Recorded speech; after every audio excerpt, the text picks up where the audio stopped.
જય દ્વારકાધીશ મિત્રો, સ્વાગત છે ફરી પાછું આપણા નવા બ્લોગમાં. આજ જવું તો આપણે ભણગોર, આપણે લીધી નવી વહેણી, તો વહેણી લેવા જવાનું હતું ભણગોર. તો ભર તડકાનો ભાઈ નીકળી ગયો વહેણી લેવા.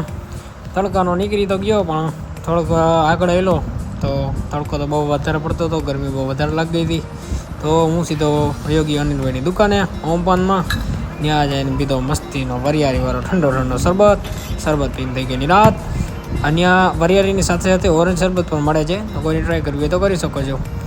તો શરબત પીને ઠંડા થઈ ગયા, પછી ખાધી મસ્તીની ભાગી ખાઈને અનિલભાઈને રામ રામ કરીને સીધો વરી પાછો નીકળી ગયો ભર તડકાનો વહેણી લેવા માટે.